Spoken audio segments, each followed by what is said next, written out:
Pessoal, boa tarde. Nós estávamos construindo uma aplicaçãozinha que é um menu onde nós temos algumas opções e esse menu vai ser um formato de uma caixa em cima de um fundo cinza. Essa caixa vai ter bordas redondas, ela já está com as bordas redondas e agora a gente tem que aplicar sombras na caixa, sombras nos textos e gradientes para tornar o visual disso um pouco melhor do que a gente tinha antes.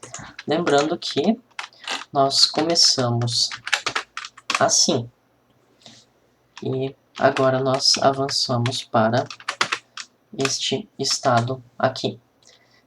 Só que estamos longe de terminar isso. Temos um caminho ainda para transformar isso em algo mais aceitável do ponto de vista estético. O objetivo então agora vai ser nós começarmos a colocar gradientes de forma a ajustar as cores desses elementos com gradientes lineares e com gradientes radiais. Então, vamos começar com os botões. O nosso botão de opção, ele é o chamado OPBTN.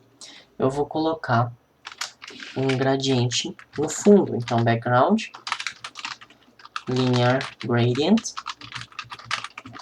e aqui nós definimos o tipo de gradiente.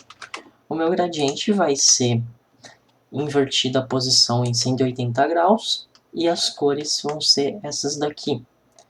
Essa cor aqui é um vermelho um pouco transparente e a segunda cor vai ser um cinza também um pouco transparente. Feito isso, nós podemos ver como é que está ficando o nosso botão agora. Aparentemente está até pior do que antes, né? Porque na verdade a gente ainda precisa definir bordas e definir a cor do texto e a sombra do texto. Então, vamos definir uma borda para o botão que seja condizente. Vai ser uma borda de 1 pixel, sólida. E aqui eu tenho que pôr ponto e vírgula. Lembre-se sempre de colocar o ponto e vírgula no final de cada propriedade. 1 pixel sólida e a cor vai ser um vermelho bem escuro. Vamos salvar esse aqui. E vamos mudar também a cor do texto. Para ajustar a cor do texto, a gente usa Color. O texto vai ser branco. Lembrando que a gente tinha ajustado no body, só que isso não se aplica para o botão, se aplica para textos que estejam no body. Então, tá melhorando agora o nosso visual desse menu aqui. Façamos a mesma coisa com o botão de voltar. Aí eu posso usar basicamente as mesmas definições de fundo, borda e cor, ou eu posso utilizar uma outra cor. Aí é só ajustar aqui as cores no meu gradiente. Salva e aqui está. Agora, o próximo passo vai ser colocar um fundo na própria caixa, já que, na verdade, esses gradientes aqui eles são semi-transparentes.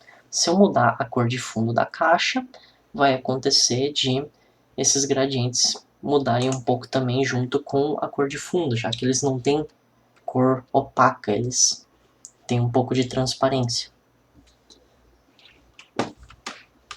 Então vamos ajustar a cor da caixa. Para ajustar a cor da caixa, eu vou começar indo lá na classe da caixa e colocando um background liso, só para vocês verem. Então eu vou definir uma cor que vai ser um vermelho escuro. e a gente abre e vê como ficou. Na verdade ficou uma cor muito forte, então vamos ajustar isso para ficar um pouco mais neutro. E agora, a partir disso aqui, nós podemos começar a explorar como fazer o gradiente. A minha ideia vai ser a gente construir um gradiente radial, onde essa caixa é mais forte, mais clara no meio e vai escurecendo para as bordas. A ideia é parecer que tem uma espécie de luz dentro da caixa. Então, para fazer os ajustes de gradiente, é interessante usar um inspetor de elementos e ver em tempo real o que está acontecendo. É o que a gente vai fazer agora. Abre aqui o inspecionar elemento e nós estamos no elemento título, eu quero o elemento caixa aqui. E eu vou vir aqui no background e vou substituir por radial gradient. E dentro eu vou definir as características do meu gradiente radial. Eu quero um gradiente que comece com a cor D66 em 0% e se torne transparente. E a transparência seja em 80%. Percebam que está tomando forma o meu gradiente. E percebam também que, como ele é semi-transparente, na borda da caixa a cor é a mesma cor que a cor de fundo do body. Então tá aqui. D66 é esse vermelho clarinho aqui. Assim nós colocamos um gradiente dentro do plano de fundo. Só que eu posso colocar múltiplos gradientes dentro de um mesmo plano de fundo. E é o que a gente vai fazer agora. Você não pode criar outra outra propriedade background. Se você criar outra propriedade background e colocar embaixo, o que vai acontecer é que a nova propriedade vai substituir o valor da antiga. Olha só, se eu vim aqui e escrever background e colocar preto, vai sumir completamente o gradiente. Não é isso que a gente vai fazer. Percebam que ele foi riscado. Em vez disso, nós temos que ir na mesma propriedade que a gente já tem um background e colocar vírgula em vez de ponto e vírgula. E aqui nós podemos colocar o segundo background, que pode ser uma cor, pode ser um gradiente, pode ser uma imagem. Se eu colocar uma cor aqui, por exemplo, a cor fica diretamente ali. Só que não é o que eu quero. O que eu quero, como está com a vírgula, ele sumiu até eu preencher a nova informação. Eu quero mais um gradiente. Então vai ser linear gradient. Dessa vez vai ser linear. E eu quero que esse gradiente comece com aquele tom de vermelho escuro forte. Em 10%. E termine com o tom de vermelho mais desbotado em 100%. Tá aqui o nosso novo gradiente. São dois gradientes, na verdade. E esse último background é que eu posso excluir, que ele, na verdade, não se aplica. Agora que a gente já fez o experimento, já decidiu o que a gente quer, a gente pode pegar isso aqui, copiar, colocar aqui no código original. Salva. Agora, quando eu recarregar a página, vai ficar permanentemente salvo. Daria para fazer isso também usando aqui o editor de estilos, se preferir, em vez do VS Code. Então, vou continuar a partir do editor de estilos agora para a gente aplicar as sombras para concluir esse exercício. Sombra, nós temos sombra de texto para colocar e sombra de caixa para colocar. Sombra de texto é relativamente simples. Eu posso vir aqui na caixa e aplicar text shadow, dois pontos, e aí você diz offset em x e offset em y Se eu colocar 0, 0, significa que a minha sombra não vai estar deslocada em relação ao elemento original. Desfoque da sombra e cor da sombra. Percebam que, na verdade, é bem sutil. Agora eu tenho uma sombra aqui e uma sombra aqui. Os botões não recebem essa sombra, eu vou ter que aplicar elas em separado. Ó, se eu mudar o número de pixels, ela se torna uma sombra mais próxima ou mais distante, no sentido de que ela se espalha mais ou se espalha menos. Se eu colocar um offset aqui, 2 pixels, e outro offset aqui, eu vou fazer com que a sombra fique deslocada. Em vez de ela ficar imediatamente embaixo, ela fica com um pequeno deslocamento em relação ao texto original. Posso deixar 0 e 1 pixel, eu acho que fica bom. Vamos aplicar também essa sombra de texto no nossos botões.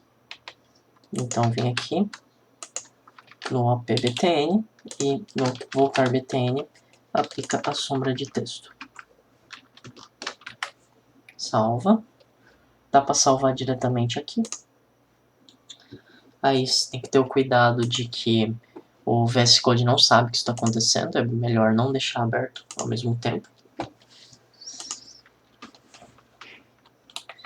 E por fim, só falta nos aplicar a sombra de caixa. Aí eu vou fazer isso para concluir esse vídeo, porque não compensa fazer um vídeo novo só para fazer essa sombra de caixa. Então, sombra de caixa a gente aplica da seguinte forma. Vai ser só na caixa, evidentemente. Box Shadow. Os 2 offsets é do mesmo jeito que eu defini na sombra de texto. Se eu não quiser offset nenhum, eu boto 0, 0. Depois, o número de pixels de desfoque da sombra de caixa. Depois, o número de pixels que a sombra de caixa é maior ou menor do que a caixa propriamente dita. Então, se eu quiser que a minha sombra de caixa desfoque 20 pixels, mas ela tem um tamanho menor, eu coloco isso aqui. Percebo que agora ela está um pouco mais discreta do que antes. E por fim, a cor, que por padrão está branca, a gente quer uma sombra preta, então posso colocar assim. Ponto e vírgula. Está feita a nossa sombra de caixa. É possível também aplicar essa sombra de caixa invertida, de forma que, em vez de a caixa ser em cima do fundo, a caixa na verdade seja um buraco. Para fazer isso, a gente coloca no começo da especificação da sombra de caixa inset. Assim. Percebam que agora a sombra está dentro da caixa. Como a caixa tem gradientes, está bem discreto. Então eu vou colocar um número maior de pixels aqui para vocês perceberem melhor o que está acontecendo. E também dá para ajustar os nossos offsets aqui. 2 pixels, 6 pixels, por exemplo. De forma que a nossa caixa esteja interna, seja um buraco embaixo do nosso plano de fundo. Então, isso é tudo. Nós concluímos este exercício. Lembrando que nós saímos de algo consideravelmente menos atraente e chegamos nisso aqui. O original era assim. Então, isso é tudo por agora. Até mais.